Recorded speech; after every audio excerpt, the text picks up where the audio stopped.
Iran is a nuclear threat to the world. This might be President Trump's biggest concern since his re-election. Of course, Iran isn't the only country with nuclear weapons. The Iranian regime's support for terror is in stark contrast. Let's take a look at the countries that do possess them.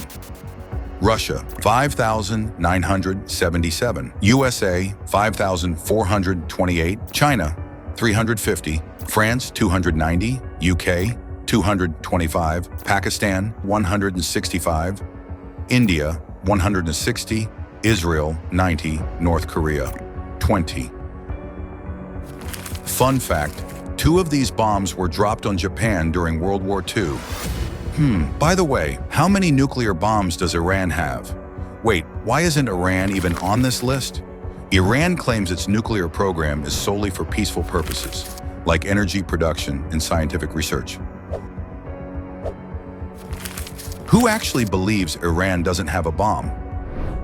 In 2015, Iran reached an agreement with several major world powers to limit its nuclear program.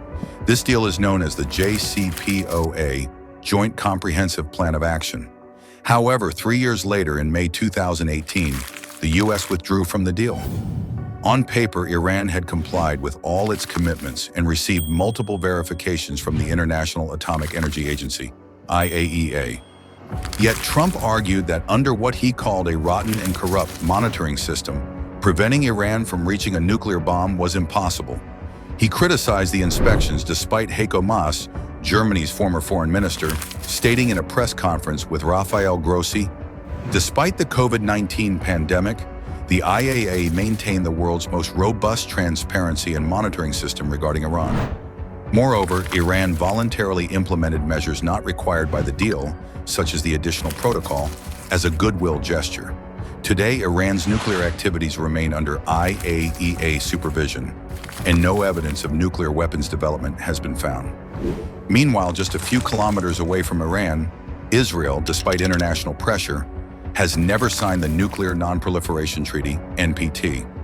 It has repeatedly threatened countries, including Iran, with nuclear strikes.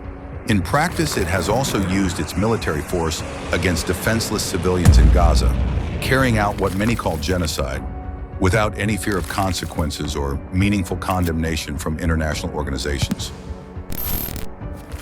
So which countries are the real threat to the world? Masaf International Institute. Uncovering the truth.